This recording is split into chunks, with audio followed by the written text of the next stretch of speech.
మరణాత ఆయన మీతో చెప్పునది చేయుడి. యోహాను సువార్త 2వ అధ్యాయము 5వ వచనము. అందరికీ మరణాత. ప్రియమైన మా తండ్రి, రాకడ ఘడియలలో ఉన్నాము తండ్రి. రాకడ గురించి అనేకమైనటువంటి ప్రశ్నలు ఉన్నవి, సందేహములు ఉన్నవి.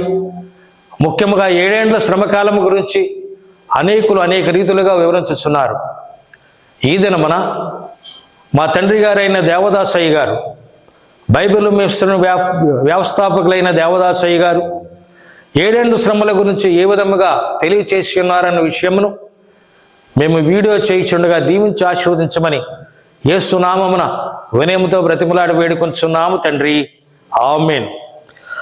రాకడ కొరకు నిరీక్షించుచున్న వారలారా, రాకడ దీవెనలు శుభములు మీకు కలుగునుగాక. ఆమేన్. అందరికీ మరణాత.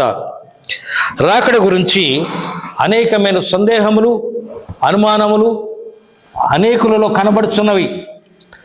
ఈ మధ్యన అనేకులు రాకడ వచ్చినది, రాకడ జరిగిపోయినదే అని అనుచున్నారు.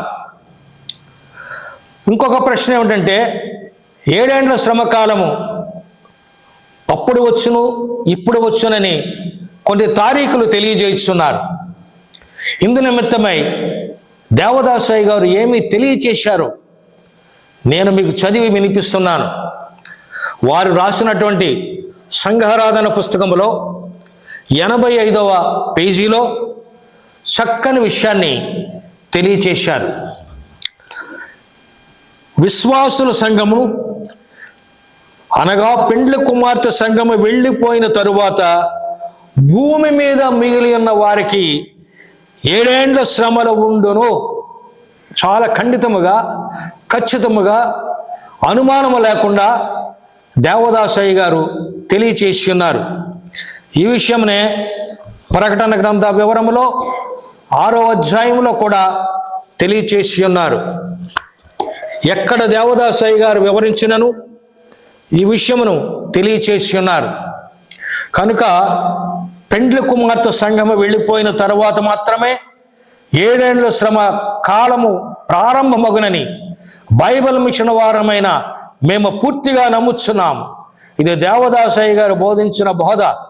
దయచేసి గమనించండి, పరీక్షించండి, పరిశోధించండి. మీ అనుమానములను, సందేహములను కామెంట్ రూపంలో తెలియచేయండి.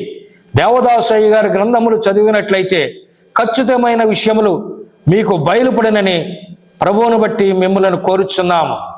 దేవుడు మిమ్మలను దీవించునుగాక. ఆమేన్.